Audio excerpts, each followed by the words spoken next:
Hello, guys! Genesis 31. Today, Jacob got rid from his beloved father in law. Finally. Okay, let's read. Jacob flees from Laban. Jacob heard that Laban's sons were saying, Jacob has taken everything that belonged to our father. He got all his wealth from what our father owned. He also saw that Laban was no longer as friendly as he had been earlier. Then the Lord said to him, Go back to the land of your fathers and to your relatives. I will be with you. So Jacob sent word to Rachel and Leah to meet him in the field where his flocks were. He said to them, I have noticed that your father is not as friendly toward me as he used to be, but my father's God has been with me. I can imagine that he asked his wives to go to the camp, to the field, because he didn't want anybody to listen the conversation, you know? Verse 6. You both know that I have worked for your father with all my strength. Yet he has cheated me and changed my wages 10 times. But God did not let him harm me. Whenever Laban said, The speckled goat shall be your wages, all the flocks produce the speckled young. When he said, The striped goat shall be your wages, all the flocks produce the striped young. God has taken flocks away from your father and give them to me. During the breeding season, I had a dream, and I saw that the male goats that were mating were stripped, spotted, and speckled. The angel of God spoke to me in the dream and said, Jacob. Yes, I answered. Look, he continued. All the male goats that are mating are stripped, spotted, and speckled. I am making this happen because I have seen all that Laban is doing to you. I am the God who appeared to you at Bethel, where you dedicated a stone as a memorial by pouring olive oil on it, and where you made a vow to me. Now get ready and go back to the land where you were born. Rachel and Leah answered Jacob, There is nothing left for us to inherit from our father. He treats us like foreigners. He sold us, and now he has spent all the money he was paid for us. All this wealth which God has taken from our father belongs to us and to our children. Do whatever God has told you. So Jacob got ready to go back to his father in the land of Canaan. He put his children and his wives on the camels and drove all his flocks ahead of him, with everything that had gotten in Mesopotamia.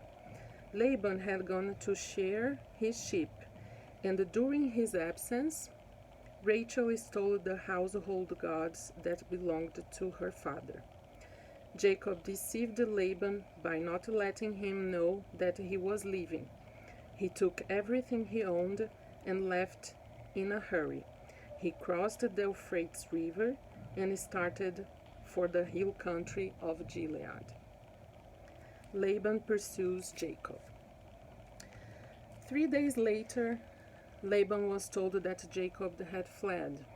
He took his men with him and pursued Jacob for 7 days until he caught up with him in the hill country of Gilead. In a dream that night, God came to Laban and said to him, Be careful not to threaten Jacob in any way.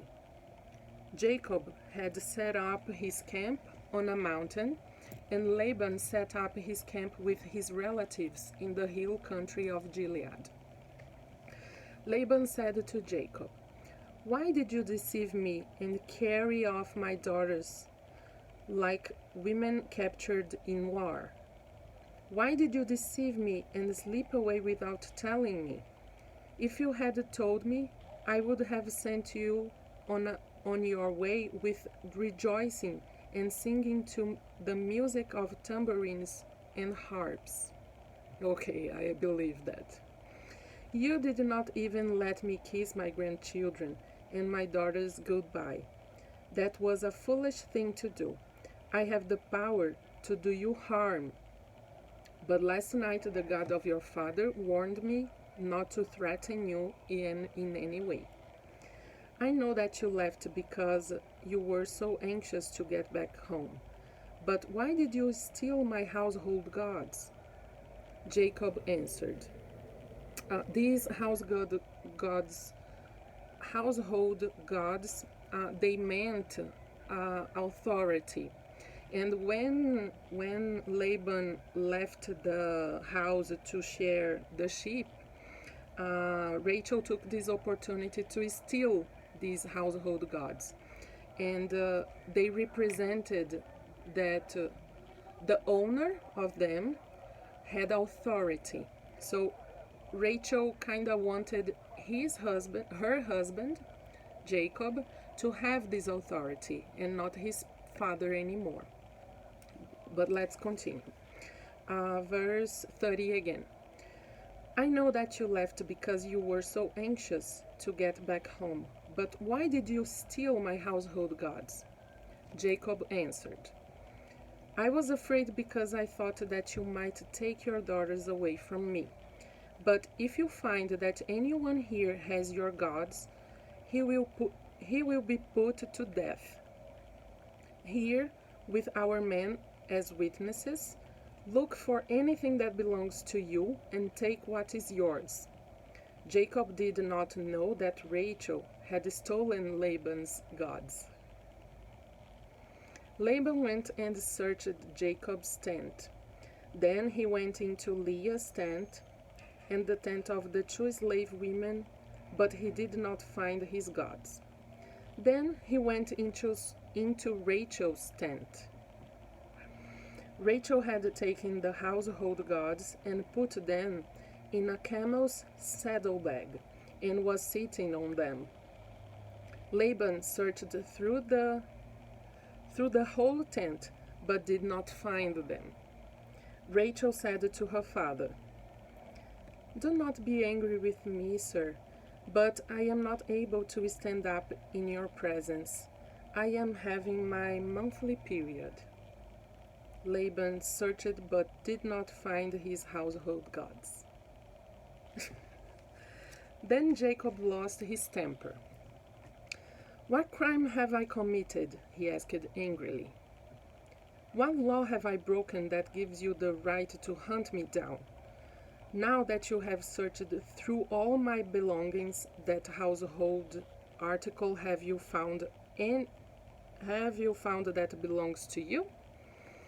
Put it here where your men and mine can see it, and let them decide which one of us is right. I have been with you for 20 years.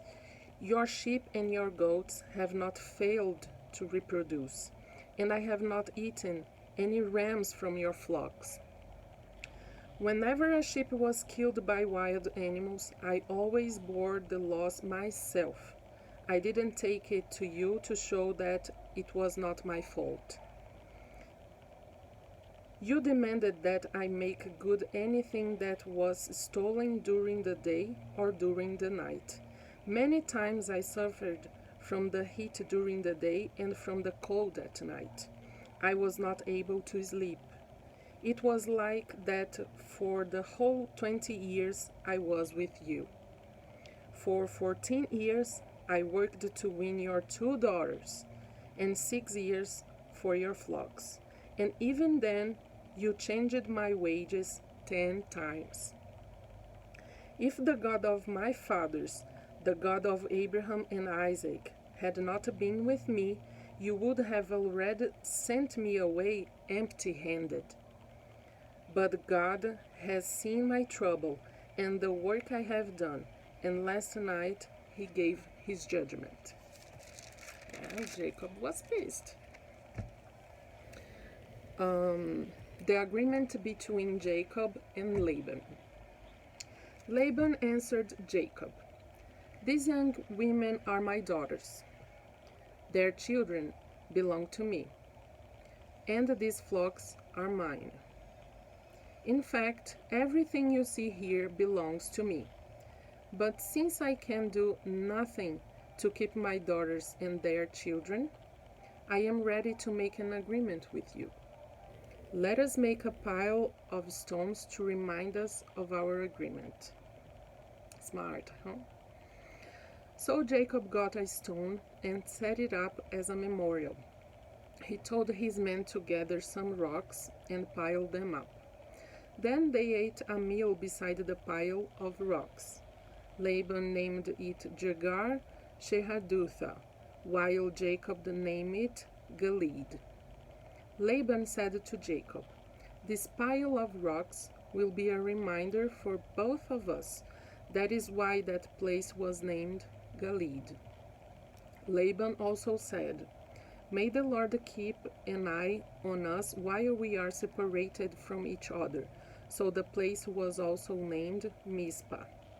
Laban went on, "If you mistreat my daughters, or if you marry other women, even though I don't know about it, remember that God is watching us. Here are the rocks that I have piled up between us, and here is the memorial stone. Both this pile and this memorial stone are reminders. I will never go beyond this pile to attack you, and you must never go beyond it or beyond this memorial stone to attack me. The God of Abraham and the God of Nahor will judge between us." Then, in the name of the God whom his father Isaac worshipped, Jacob solemnly vowed to keep this promise. He killed an animal which he offered as a sacrifice on the mountain, and he invited his men to the meal. After they had eaten, they spent the night on the mountain. Early the next morning, Laban kissed his grandchildren and his daughters goodbye and left to go back home. Laban was a strange person, not to say worst. When he saw that he didn't get to win the battle, he proposed an agreement, saying, like, establishing not to have any confrontation between them, between Laban and Jacob. They established a species of boundaries. How do you say? Oh my God, I forgot the word now. I'm sorry, I forgot the word. But they did that, limiting the space each one would have to do their stuff.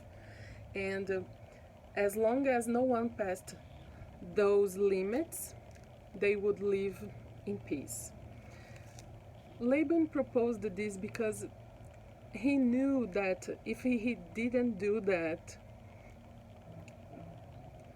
maybe sometime, like in an angry moment, Jacob could come and revenge and do something like that. And just to protect himself, I believe he proposed this agreement. And when they have this agreement done, I see, this is my view, okay? This is not something that I read anywhere or in any study or something. But in my opinion, this was something not so definitive. I think this was just a way to establish some peace, some détente, as we say in international relations, just to keep distance and to keep them apart from each other and in peace, not just to prevent some problems in the future. Because both, actually, I think that Jacob knew well who he was dealing with, and Laban was kind of aware that for his behavior, previous behavior, uh, maybe Jacob would like to revenge all those situations past some time later. So I see this way. This is it for today. Chapter 31 of Genesis. See you tomorrow.